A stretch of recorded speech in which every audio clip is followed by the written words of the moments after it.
할렐루야. 하나님의 말씀 함께 나누고 강론하도록 하겠습니다. 오늘 사도행전 말씀을 저녁 예배 때 쭉 함께 한 절 읽고 있습니다. 오늘 21번째 시간인데요. 오늘 말씀의 제목 함께 나눕니다. 은혜와 성령의 권능으로 충만한 성도. 시작. 그런 성도가 여러분이 되시기를 축복합니다. 이 밤에 예배하는 여러분들이야말로 하나님의 은혜와 성령의 권능으로 날마다 승리하여 하나님 앞에 큰 영광 올려드리는 주님의 백성 될 줄로 믿습니다. 이 교회와 주님의 몸된 교회와 이 땅을 사랑하시고 하나님의 나라를 향한 하나님의 권능, 우리 구주 예수 그리스도의 권세는 그 어떤 것도 막을 수가 없습니다. 세상의 온갖 핍박과 환난과 박해 속에서도 그 박해자들은 다 명멸하였습니다. 그러나 교회는 멸하지 않습니다. 주님 오실 그날까지 이 밤에 예배하는 여러분의 순수하고 고결한 영혼과 같이 교회는 영원토록 하나님을 영광스럽게 예배하며 이 땅에 하나님의 나라를 만들어 갈 줄로 믿습니다. 오늘 본문이 사도행전의 또 한 축을 담당하고 또 중요한 터닝 포인트가 되는 그런 말씀을 다루고 있습니다. 한 인물이 등장하죠. 스데반이라는 인물입니다. 스데반이라고 하는 인물은 우리가 지난주에 함께 나누었던 인물에 처음 등장합니다. 교회에 초대교회가 막 흥왕하고 번성해 가면서 부흥해 가면서 몇 가지 일련의 그 교회 내 갈등들이 있었습니다. 구제에 관한 문제가 생겨서 헬라파 교회 안에 이제 백그라운드가 다른 여러 그룹들의 사람들이 들어오면서 서로 이제 의견이 충돌되고 한쪽이 소외되고 또 교회가 가지고 있는 그 리소스가 한쪽으로 이렇게 편중되는 그러한 현상이 발견됐어요. 이 문제를 해결하기 위해서 이 문제가 이러한 문제가 있다는 것을 성도 간에 어필이 있었죠. 예, 그 항의가 있었습니다. 그 사도들이 그것을 딱 접수하고 나서 뭐 우리가 하라면 하면 되지 뭐 그런 말을 하냐 이러지 않았습니다. 경청하여 듣고 문제의 본질이 무엇인가를 사도들이 연구하기 시작했고 결국 기도하는 가운데 그들은 목회와 기도와 하나님의 말씀을 전하는 일에 전념하기로 하고 그러한 구제나 그 교회 공동체를 이끌어가는 여러 가지 운영들은 평신도 지도자들을 탁 세워서 그들로 하여금 교회 공동체를 세우고 운영해 가도록 한 말씀이 바로 우리가 오늘 본문 앞본문에 나오죠. 지난주에 우리 이런 얘기 했는데 어렴풋이 조금 기억나지 않습니까? 예, 그러신 것 같아요.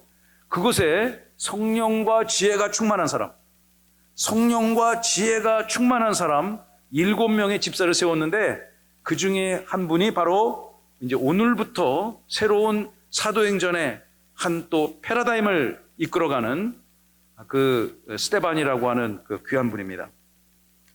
우리가 읽은 본문 이 6장을 포함해서 사도행전은 크게 1장부터 12장 그리고 나머지 13장부터 28장까지 그 두 덩어리로 나눌 수가 있는데 특별히 1장부터 12장까지는 초대교회, 특별히 예루살렘 교회가 어떻게 태동되어졌고 또 어떻게 박해 속에서도 성장해 나가는가.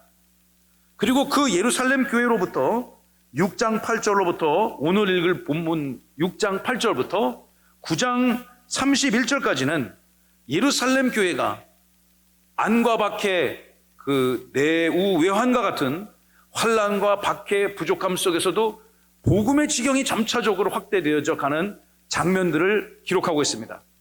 사도행전을 기록한 사도 누가는 특별히 이제 오늘부터 이제 나오게 되는 스데반 집사의 순교 사건 그리고 빌립의 전도 사역 그리고 사울의 회심이라는 이 6장 8절로부터 9장 31절에 이르는 이 몇 개의 챕터를 통해서 이 세 사건에 주목을 하고 있습니다. 물론 그 이후에도 예루살렘 교회는 끊임없는 크고 작은 이슈와 분쟁들 속에서 갈등을 겪게 되지만 이 어려움 중에도 복음의 지경이 확장되어지고 예루살렘 교회를 기반으로 해서 열방을 향한 이방 땅에 하나님의 복음이 전해지고 예수의 그리스도됨이 전파되어지는 온 열방을 향한 복음 선교 사역이 시작되어져 가는 그 막 시동이 막 걸리고 있는 그런 그 본문이라 할 수 있습니다. 이 수많은 사건 가운데 여러분, 이 사도 누가가 성령의 영광을 받아서 이 귀하고 복된 하나님의 말씀을 기록할 때 초대교회에 이 사건만 있었던 것은 아니죠. 수많은 사건들이 있었을 것입니다.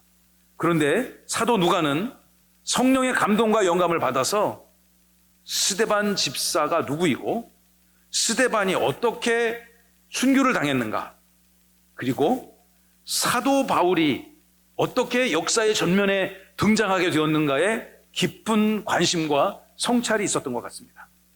스데반의 등장과 함께 사울이 같이 잠깐 나오는데, 그 스데반이 죽고 나서 사울의 회심 사건이 이제 9장부터 기록되는 거죠. 이러므로 유대 땅 예루살렘에 한정되어 있던 예수 그리스도의 그 복음이 북부와 남부, 지중해 건너편 헬라 지역, 그리고 당대 최고의 정복국가 로마의 심장부에도 복음이 전해져가는 그 상황들을 오늘 본문이 기록을 하고 있습니다. 특별히 이 수많은 사건 가운데 스데반이 어떻게 성경 속에서 소개되어지고 그는 어떤 사역을 감당했는가, 오늘 설교 말씀을 통해서 함께 나눠보기를 원합니다. 먼저 8절과 10절 말씀, 스데반은 누구이고 또 그 대적자들과 생겼던 논쟁들에 대해서 함께 살펴보기를 원합니다. 자, 이제 스데반은 첫째, 우리가 알고 있는 그 지식과 정보로는 그는 초대교회의 갈등 양상을 해소하기 위해서 교회 공동체의 영적인 밸런스를 지키기 위해서 세워진 지도자 중에 한 명이었습니다. 그의 원래 그 주 사역은 교회를 행정적으로 구제하며 돌보는 것이었죠. 그런데 그가 워낙 역량이 탁월하니까 그의 사역이 구제 영역에 미치지 아니하고 나중에 보면 거의 사도들이 하는 역할과 비슷한 역할을 감당했음을 알 수 있습니다. 그런데 그가 이제 성경 역사에 딱 등장했는데, 그가 등장하자마자 그의 대적자들, 또 그와 논쟁을 벌이는 그들의 논쟁의 주제가 뭐였겠습니까? 그 이제까지는 여러분 사도들을 박해했던 사람들이 주로 어떤 사람이었습니까? 바리새파, 제사장 그룹들, 사두개파들 아닙니까? 이런 사람들과 주로 갈등을 빚은 것이 이제까지 우리가 6장 이 앞본문까지 주로 이제 그런 내러티브들이 전개가 되어졌는데, 이제 오늘서부터는 양상이 좀 바뀝니다. 어떤 사건이 발생했는지 우리 8절 다 함께 읽어볼까요? 시작. 스데반이 은혜와 권능이 충만하여 큰 기사와 표적을 민간에 행하니. 여러분, 이 스데반을 성경이 소개하기를 그는 은혜와 권능이 충만했다. 오늘 설교 제목이 여기서 영감을 받은 것입니다. 은혜와 초대교회 성도, 수많은 초대교회 성도들이 있었습니다. 그런데 성령께서는 수많은 성도들 중에서 딱 한 사람에 집중하고 있는 거죠. 그 스데반이라는 사람을 성경이 소개하기를 그는 하나님이 주시는 은혜와 하나님이 임하시는 권세, 능력이 충만한 사람이어서 가는 곳곳마다 큰 기사, 이적 사건을 일으켰다는 거죠. 기적 사건을 일으키고 또 표적 사건을 그의 살아가는 삶의 현장 민간에 행했다는 것입니다. 여러분, 이 8절에 보면 우리가 지난주에 묵상했던 그 본문에 이거 구제하는 일 아니잖아요. 그러나 이 스데반은 구제하는 일들은 그거는 그거대로 열심히 했었을 것 같아, 제가 보기에는. 그리고 그의 남은 시간을, 또 달란트를 사도들의 영역을 도와가면서 복음을 전하고 또 민간의 표적을 행하는 그런 선한 역사를 감당했음을 알 수 있습니다. 이렇게 초대교회를 역동적으로 이끌어갔던 그 지도자에게 사건이 발생하게 되죠. 어떤 사건이 발생하는가? 9절을 읽어봐야 되겠습니다. 시작. 이른바 자유민들, 즉 구레네인, 알렉산드리아인, 길리기아와 아시아에서 온 사람들의 회당에서 어떤 자들이 일어나 스데반과 더불어 논쟁을 할세. 자유민들이라고 소개되는 사람들이 있습니다. 이 사도행전을 전문적으로 연구한 학자들의 그 주석을 살펴보면 여기서 말하는 자유민들은 이런 사람들이었습니다. 기원전 63년에 로마의 통치자 폼페이우스가 예루살렘 성을 완전히 침탈하고 함락하고 예루살렘 성전을 파괴하고, 그리고 그 예루살렘 성전 지성소까지 막 들어가서, 여러분 거기는 아무나 들어갈 수 없는 곳이잖아요. 그런데 그냥 막 군합발 신고 막 무단 침탈을 했다는 것이죠. 들어가 보니 뭐 별거 아무것도 없네? 그렇게 나왔던 사람이에요. 그리고 수많은 예루살렘의 도성에 사는 많은 사람들을 노예로 만들고 그 지중해 연안을 낀 각 로마 지역에 노예로 보내버렸습니다. 그 노예로 보내버린 사람 중에서 시간이 지나서 지금 BC 63년이라고 그 사건이 말씀드렸는데, 지금 이 사도행전 6장 사건은 적어도 AD 한 35년경은 됐었을 거란 말이죠. 그러니까 수많은 시간들이, 수십 년의 시간이 거쳐지면서 약 100여 년에 가까운 시간들이 거쳐지면서 자유민들이 생겨나기 시작했다는 거예요. 제가 지도 한 장을 준비했는데 그 지도를 보여주시면 여러분 여러분 보시기 우측 하단에 보면 예루살렘 보이지 않습니까? 지금 사도행전 1장부터 6장까지의 공간적 배경은 예루살렘입니다. 그곳에서 예수님이 부활승천하셨습니다. 그리고 사도들이 성령을 받은 것도 저곳이고요. 사도들이 성령을 받은 후에 예수님 그리스도라 고백하고 당신들이 십자가 못 박아 때려 죽였던 그 예수가 구약성경 율법에 계시된 메시아라는 것을 증언하며 초대교회가 생겨진 곳이 바로 예루살렘입니다. 지금 스데반도 저곳에 있는 것이죠. 저곳에서 민간의 두루 지역을 다니면서 기적과 표적을 행하며 주님의 복음을 전하던 그때에 저렇게 동그라미 치는 곳, 저기 이렇게 파란색 가운데 있는 것은 지중해잖아요. 예, 지중해. 지구의 중심이 되는 바다. 왜 지구의 중심이었을까요? 그때 2000년 전에는 태평양이나 대서양이나 그들의 세계관 속에 아직 그것이 발견되기 전이니까 저 3개 유럽, 아시아, 아프리카를 접하고 있는 저 바다가 아마 가장 큰 지구의 중심이 되는 바다라고 생각했던 것 같아요. 그들의 세계관 속에는. 그런데 저 동그라미 친 지역이 스데반과 논쟁을 벌였던 사람들의 베이스였습니다. 지중해 남쪽의 아프리카 지역에 구레네가 있죠. 구레네 보입니까? 지금으로 따지면 한 리비아 정도 될까요? 옛날에 그 독재자 살았던 동네 있잖아요. 그리고 구레네 사람 중에 여러분 잘 아는 사람 있지 않습니까? 구레네 사람? 시몬. 예수님 십자가 대신 골고다 메고 갔던 그 사람 저기 출신이란 말이에요. 저기 있던 사람들이 예루살렘에 왔던 얘기고요. 그리고 그 알렉산드리아는 엄청나게 유명한 도시죠. 인류 최초의 국립도서관이 만들어진, 최초의 도서관이 만들어진 흔적이 있는 아주 유서 깊은 도시 아닙니까? 저곳에서도 디아스포라 유대인들이 퍼져 살고 있었어요. 그리고 저 북쪽에 그 소아시아, 아시아라고 써져 있는데 보이시죠? 저곳에 요한계시록 2장 3장에 나오는 소아시아 7교회들이 모여있는 그곳이죠. 그리고 다소 보이죠? 다소는 길리기아, 바울의 출생지 같은 곳입니다. 저 각지에 퍼져 있는 유대인들이 예루살렘을 왔다는 얘기입니다. 사도행전 6장 9절에 보시면 저런 곳에 있던 사람들이 구레네인, 조금 전에 우리 눈으로 확인했습니다. 북아프리카의 알렉산드리아 출신, 그리고 튀르키예 남부의 길리기아, 그리고 지중해 연안을 낀 튀르키예 동쪽 소아시아에서 온 사람들이 회당에 모여서 스데반과 더불어 논쟁을 벌이기 시작했어요. 디베이트가 벌어진 거죠. 네가 옳으니 내가 옳으니 100분 토론 같은 토론을 벌이기 시작했다는 것입니다. 여러분, 이들의 주제가 무엇이었겠습니까? 아마 이들은 당신이 믿고 전하는 그 예수가 정말 메시아 맞냐? 제가 이런 쪽에서 온 자유민 출신의 유대인이라면 그런 걸 물어봤을 것 같아요. 당신들이 정령 성령을 보았는가? 그리고 당신들이 세운 교회의 목적은 무엇인가? 예수가 정령 하나님의 아들이 맞는가? 그는 부활하였는가? 당신 봤어? 이렇게 물어봤을 것 같아요. 이런 치열한 논쟁들을 그가 벌이던 중에 이제 10절 읽어볼까요? 시작. 스데반이 지혜와 성령으로 말함을 그들이 능히 당하지 못했다. 이렇게 지중해 연안에 흩어져 있던 디아스포라 그 유대인들은 이게 스데반하고 이게 안 되는 거예요. 게임이 안 돼. 워낙 그냥 압도적이니까 스데반이 워낙 지혜가 출중한 데다가 성령과 은혜가 권능으로 충만한 사람이니까 이렇게 변방 지역 출신의 자유민들하고는 이건 게임도 안 돼. 일당백 혼자 다 제압하는 거예요.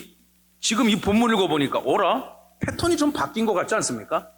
이제까지는 주로 공격을 당하던 사람이 사도들이었고, 그리고 그 사도들을 공격하는 사람들은 당시 유대 율법 사회를 이끌어갔던 종교 권력자들이었어요. 양대 세력이 있다고 그랬잖아요. 성전을 중심으로 한 사두키스, 사두개인들, 그리고 회당을 중심으로 한 바리새인들이 사도들이 예수님 이름 전하는 게 너무너무 싫어서 뻑하면 그냥 시비 걸어서 감옥에 갔다가 막 불법 구금하고 막 엉터리 재판하고, 그러나 그 와중에 사도들은 다시 석방되고, 그리고 교회 공동체는 점차 성장해 나가는 과정이 이제까지의 본문이었다면, 이제 새로운 부류의 사람이 등장하고 새로운 복음을 전하는 사람도 등장하고, 사도가 아니었잖아 이 사람들이, 스데반이. 그리고 새로운 대적자들이 나타났다. 그래서 제가 사도행전의 큰 흐름 속에서 이 새로운 방향을 전환하는 그 분기점이 되는 본문이라고 오늘 말씀드린 겁니다. 스데반을 이 디아스포라 출신 유대인들이 아무리 논쟁을 해도 스데반의 경륜을 당해낼 수가 없었습니다. 압도적이었던 것 같아요. 저는 이 형용사 중에 이 압도적인 그런 말 좋아합니다. 2025년 잘 마무리하시고 2026년 압도적인 하나님의 은혜를 누리시는 저와 여러분 되시기를 축복합니다. 탁월하다는 얘기죠. 스데반이요, 이제 우리가 다음 주부터 읽을 본문을 보시면 정말 그의 설교가 어마무시합니다. 어마무시합니다. 제 신학교 다닐 때 저에게 이제 설교학을 가르쳐줬던, 안타깝게도 그때 학교 다닐 때 배웠던 건 하나도 기억이 안 납니다. 근데 그 선생님이 그러셨어요. 자기는 성경에 있는 설교문 중에서 최고의 설교문이라고 생각한다고. 근데 이 최고의 설교를 한 다음에 스데반은 순교를 당했습니다. 얼마나 듣는 자들의 그 논리적으로 뭐 구성이, 스토리 전개 너무너무 완벽한 거예요. 설교적으로 완벽한 설교문인데, 이 설교를 하고 난 다음에 여러분 잘 아시는 것처럼 스데반은 돌에 맞아 죽지 않습니까? 바로 그분이 이분입니다. 이분이 압도적으로 그 유대인들, 자유민들을 제압했습니다. 그러니까 영어 형용사 중에 뭐 대단히 탁월하십니다. 뛰어나다. 엑설런트 들어보셨죠? 근데 그거보다 좀 더 뉘앙스가 센 게 뭐냐면 아웃스탠딩 하다는 거. 아웃스탠딩. 자막을 준비할 거 그래 안 했는데요. 여러분 다 앉아 계시잖아요. 여러분 지금 상태가 뭐한 상태예요? 시팅하고 있는 상태잖아요. 영어로 얘기하면. 이게 제가 뭐 영어 잘난 척하는 게 아니고 이런 단어는 요즘에는 초등학생도 다 알아요. 예, 앉아 있는 상태, 시팅하고 있는 상태인데 저 혼자 스탠딩 하고 있잖아요. 그죠? 저 혼자 서 있잖아요. 그러니까 여러분들이 제가 뭐 잘나서가 아니고 능력이 많아서가 아니고 이 단에 세워진 그 위임된 권세에 따라 저 혼자 서 있으니까 여러분 다 저를 보고 있습니다. 그런데 스탠딩만 해도 다 저를 보고 있는데 제가 2배로 아웃됐다고 생각해 보세요. 제 머리가 저 스크린 꼭대기에 왔다고 생각해 보세요. 압도적으로 거인이죠. 자이언트. 그럴 때 쓰는 말이에요. 압도적인. 그 스데반이 뭐 거기 회당에 뭐 100명이 모여있더니 게임도 안 되는 거예요. 그럼 이 사람들이 인정하고 저 사람의 경륜과 이 지혜를, 권능을 못 당하겠구나, 이 꼬리를 내려야 되는데 이 사람들이 참 못됐습니다. 어떻게 상황이 전개될까요? 이 스데반을 기독교 역사에 찬란하게 등장하기 위해서 이런 어려움에 그가 처하게 됩니다. 11절과 14절에 보시면 그가 무고로 정죄를 당해요. 정죄를 당해요. 막 뒤집어 씌워 그냥 이 사람들이. 그러니까 막 논리로 안 되니까, 말빨로 안 되니까 그냥 그 다수의 힘으로 막 갖다 뒤집어 씌웁니다. 이 자들이 얼마나 못됐게 이 스데반을 공격하는지 성경을 한번 읽어봅시다. 11절, 사람들을 매수하여 말하게 하고 이 사람이 모세와 하나님을 모독하는 말을 하는 것을 우리가 들었노라 하게 하고.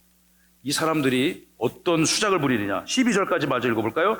백성과 장로와 서기관들을 충동시켜 와서 잡아가지고 공회에 이르렀고. 13절도 있나요? 거짓 증인들을 세우니 이르되 이 사람이 이 거룩한 곳과 율법을 거슬러 말하기를 마지 아니하는도다. 이 사람들이 어떤 일을 벌였냐면, 다시 11절을 말씀을 보시면 자기들의 그 힘으로 안 되니까 사람들을 뭐 했어요? 돈 주고 샀어. 고용했습니다. 그리고 아주 그냥 막 그 조폭 같은 사람들을 동원해가지고 말이죠, 스데반을 공격하기 시작했어요. 저 사람이 모세와 하나님을 감히 모독했다. 여러분, 이 시대의 신성모독은 돌에 맞아 죽어야 돼요. 결국 죄 없는 스데반을 신성모독으로 정죄하여 돌로 때려 죽이지 않습니까? 사람을 돌로 때려 죽인다는 게 이게 얼마나 흉측한 고통 속에 얼마나 그 악한 범죄입니까? 이 사람들이 이 죄 없는 스데반을 죄로 막 몰아가고 있는 것입니다. 자기 능력으로 안 되니까 사람들을 조직적으로 동원해서, 꾼들을 동원해서 없는 이야기들을 만들어내고 스데반을 관한 유언비어를 막 퍼뜨리기 시작한 거죠. 저가 신성모독하는 발언을 내가 들었다 이거죠. 그리고 저가 하나님의 영광, 율법, 모세를 함부로 이야기하는 것을 내가 들었다. 이런 사람들을 조직적으로 풀어가지고 유대 사회에 혼란을 일으키게 하고 있다는 것입니다. 12절을 보시면요, 그렇기 때문에 이 얘기를 들으니까 사람들이 어떻게 넘어가요? 거짓말인데 어떻게 넘어간다고 그러죠? 여러분들은 이제 마음이 선하셔가지고 그런 상황을 잘 안 겪어 보실 텐데, 넘어갈 때 혹하고 넘어간다고 그러잖아.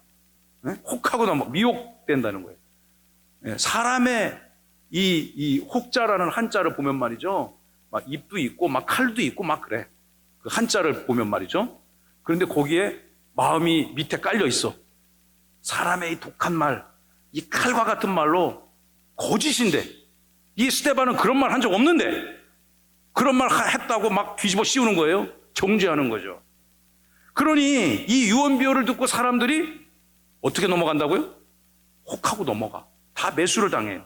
12절에 보시면 백성과 장로와 서기관들을 충동시켜 잡아가지고 와서 결국 스데반을 어디에 넘겼습니까? 재판에 넘겼다는 얘기입니다. 요즘 말로 하면 기소한 거야, 기소. 공회에, 그 공회하면 무슨 공회? 사내들인 공의회가 또 열렸습니다. 사내들인 공의회가 참 바빠요. 1장부터 6장까지는, 5장까지는 사도들 계속 그냥 재판했단 말이에요. 이제는 집사들까지 붙들어다가 재판하는 시대가 오게 됐다는 것입니다. 박해와 핍박이 있을수록 복음은 살아나는 역사가 있음을 믿으시기 바랍니다. 할렐루야. 14절 그리고 그 13절 보시면 거짓 증인들을 세우고 그냥 막 스데반이 이제 막 안 되니까 이런 부정한 방법을 통해서, 아주 비열한 방법을 통해서 사람을 재판에 넘기고 거짓 증인들 세워서 막 뒤집어 씌웁니다. 저가 하나님의 거룩한 성전과 율법을 모독했다는 것입니다. 그런 적 있습니까? 없습니까? 없습니다. 스데반은 그런 적이 없습니다. 그러나 그는 이런 핍박과 박해를 받고 있습니다. 14절에 심지어 그들의 정죄는 여기까지 미칩니다. 그의 말에 이 나사렛 예수가 이곳을 헐고 또 모세가 우리에게 전해준 규례를 고치겠다함을 우리 귀로 분명히 들었다. 저자를 죽이자. 이런 엉터리 재판을 그들은 진행하고 있습니다. 제가 조금 전에 말씀 것처럼 복음은 핍박당할지언정 종국에는 승리하는 권능이 있음을 믿으시기 바랍니다. 우리 교회 일부 예배에 나오시는 성도님 가운데 제가 언젠가 한번 어느 예배에서 드린 것 같은데 혹시 들었으면 어떻게 반응해야 될까요? 그렇죠. 처음 들은 것처럼. 근데 대부분의 분들은 또 진짜 처음 들었을 수도 있어요. 정정자 권사님이라고 계세요. 정정자 권사님. 지금 이제 연세가 많으셔요. 지금 작년에 고관절 수술하시느냐고 저한테는 진짜 영적인 어머니 같은 분이에요. 저는 그분에 대해서 정말 특별히 고마움을 갖고 있습니다. 물론 이 자리에 계신 모든 성도님들이 저에게는 감사와 고마움의 대상임을 믿으시기 바랍니다. 제가 교회를 개척해가지고 있는데 나는 진짜 인간이 미련해요. 나는 내가 개척을 하면 금방 100명 되는 줄 알았어요. 진짜 정말로 금방 100명 되는 줄 알았어. 내 나름대로 막 죽기 살기 막 죽을 똥 살똥 막 하루에 막 4시간밖에 안 자고 막 그걸 나의 공의로 삼고 했는데 안 되더라고. 진짜 이거 어떡하면, 그 상가에 있었을 때, 여기도 지금 상가에서 같이 예배드린 많은 성도님 계시잖아요. 상가에서 예배를 드릴 때 이거 진짜 30명 넘어야 되는데 이거 하나님 내 인생을 다 갈아도 엎었는데 그래도 30명은 보내줘야지. 이게 뭡니까? 1, 2부 예배 다 합해도 5개월 후에 태어날 뱃속에 있는 아기까지 쳐도 30명이 안 되던 시대에 그때가 있었어요. 그때에 그래도 뭐 한 명이 앉았던 두 명이 앉았던 우리가 또 새벽 예배도 하고 또 9시 예배도 하고 예배는 다 했단 말이에요. 제 목회 철학 중에 하나가 한 명이 앉았어도 1000명이 앉아 있는 것처럼 설교하자. 할렐루야. 네. 아멘 하신 분들 올겨울 감기도 걸리지 말지어다. 여러분, 근데 제가 이렇게 하는데 그래도 저도 사람인데 남마다 지치고 힘들어요. 근데 그 권사님이 우리 이렇게 오기 시작했어요. 그 상가에서 혼자 또박또박 거셔서 오셨어요. 연세가 한 80대 중반 되시니까 고령이시죠. 그러다가 수요예배 놓으시고 이분들이 또 몇 달 지나니까 남편 되시는 어르신을 같이 오기 시작했어요. 그리고 제가 그때 대전 명성교회 가서 주일 예배를 인도하던 때가 있었습니다. 그때 이경성 목사님 어디 선교지 출탄하셔가지고 저보고 와서 예배를 인도하라고 그래서 예배를 인도했던 적이 있는데 마침 그때 그 온 가족이 다 오셨어요. 그 딸들 가족, 사위, 뭐 손주들까지 잔뜩 왔었는데 마침 제가 없었어요. 아마 그 권사님이 그 상가에서 목회하는 제가 안 됐는지 그 명절 때 온 식구들 다 데리고 왔는데 이제 제가 없었어. 그 저희 집사람이 우리 전도사님 너무너무 아쉬워했었어요. 결국 그분들이 다 우리 교회 오셨고 그 두 노부부뿐만 아니라 두 딸의 가문 또 때로는 손자까지 결정적으로 사돈까지 이렇게 같이 두 가문 3대가 와서 예배를 드리기 시작했습니다. 제가 얼마나 고마웠겠어요 그때. 너무 힘들어가지고 진짜 목회 때려치고 싶은 그때에 그분이 이렇게 이렇게 예배를 드리는데 제가 그 상가에서 드리는 그 일부 예배 때 갑자기 그냥 이 영적인 힘이 확 생기는 거예요. 할렐루야. 너무 고맙더라고요. 제가 그 가정에 신방을 갔습니다. 그 정정자 권사님 하시는 말이 그래서 권사님은 어떻게 예수님 믿었냐고 중학교 3학년 때 처음으로 교회를 갔는데 교회 갔다 와서 그 친구랑 둘이 갔는데 아버지한테 지게짝대기 여러분 알아요? 그런 거 본 적 있어요? 지게짝대기로 다리가 그냥 부러지도록 두들겨 맞았대요. 교회 갔다 왔다는 그곳으로. 우리는 제발 교회 좀 가라, 제발 교회 좀 가라. 그런 시대지만 교회 갔다고 와서 정말 이 지게짝대기, 여러분 지게짝대기가 뭔지 모르신 분은 검색해 보시기 바랍니다. AI에 물어보세요. 그림까지 다 보실 거예요. 그걸로 두들겨 맞아서 정말 다리가 부러진 줄 알았답니다. 그런데 그분이 신앙을 포기하지 않고 그 한 분이 제가 쭉 그분의 살아온 그 히스토리를 들어보니까 그 한 분이 예수님을 믿어서 두 가문 3대가 다 구원받은 거예요. 할렐루야.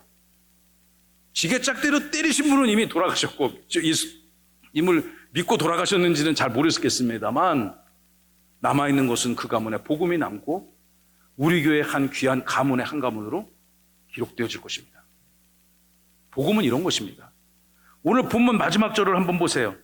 결국 이 논쟁의 승자, 이 엉터리 재판의 승자는 누구입니까? 이 논쟁과 이 이 다국적 연합군들과 지금 스데반이 싸우고 있죠? 그것이 안 되니까 엉터리로 막 뒤집어 씌워가지고 재판을 받고 있습니다. 전문 재판관들 앞에서 재판을 받고 있습니다. 그러나 그가 패자가 아닙니다. 비록 순교했지만 그는 패자가 아닙니다. 이 정죄와 재판 속에서도 저는 그가 승자였다고 선언하고 싶습니다. 15절 같이 읽고 오늘 설교 마치도록 하겠습니다. 15절 시작. 공회 중에 앉은 사람들이 다 스데반을 주목하여 보니 그 얼굴이 천사의 얼굴과 같더라. 누가 이겼습니까? 객관적으로 보면 이건 비교가 안 되는 거예요. 스데반을 변론해 줄 변호인도 없습니다. 온 사방팔방 권력자들이 그를 잡아먹으려고 저거 그냥 저 사도들이 잠담하니까 갑자기 저 집사라는 자들이 등장해가지고 또 이거 골치 아프게 하네? 사내들인 공의회는 아마 그렇게 생각했을 거예요. 그를 어떻게 죽일 것인가? 그를 십자가에 못 박아 죽일 것인가? 아니면 다시는 나올 수 없는 원지 낙도로 유배를 보낼 것인가? 아니면 결국 그들의 선택은 돌로 때려 죽이자였잖아요. 그러나 이 재판 과정에 재판하는 사람들은 막 얼굴이 그냥 막 울그락불그락하고 은혜가 하나도 없고 사단의 영에 휩싸였는데 재판받는 이 1인 범죄자로 낙인 찍힌 이 스데반은 영혼이 평안한 곳입니다. 15절을 다시 보시면 다 스데반을 주목하여 보니 그 한 사람만 얼굴이 천사의 얼굴과 같더라. 이 밤에 예배하는 여러분들의 영혼이 얼굴이 천사와 같이 평안하여지시기를 축원하고 축복합니다. 저도 때로는 근심이 있죠. 왜 없겠습니까? 사람인데. 이걸 어떻게 극복하면 좋지? 내년도 목회는 어떻게 해야 되지? 날마다 근심하고 고민하고 기도합니다. 그럴 때마다 내가 뭘 자꾸 해결하려고 그러면 점점 더 꼬여. 그런데 하나님 앞에 나의 연약함을 내어놓고 하나님 앞에 나의 진정성을 보여주고 하나님이 날 좀 도와달라고 하나님이 나를 긍휼히 여기셔서 좋은 성도들 보내주시고 이 교회가 이 악하고 폐역하고 강박한 시대에 하나님의 복음을 전하는 하나님의 나라가 되게 하여 주옵소서. 날마다 그리 기도할 때 저에게도 어느덧 주님께서 평화를 주심을 저는 고백할 수 있습니다. 사랑하고 친애하는 성도 여러분, 이번 한 주간에도 하나님이 함께 하시고 말씀이 지키시고 말씀이 여러분을 안위하시고 말씀을 여러분이 삶으로 살아내시고 할렐루야, 오직 살아계신 하나님께만 영광 돌리시는 주님의 거룩한 백성 되시기를, 그리고 이 땅에서의 삶을 넉넉히 승리하시기를 예수님의 이름으로 축원하고 축복합니다.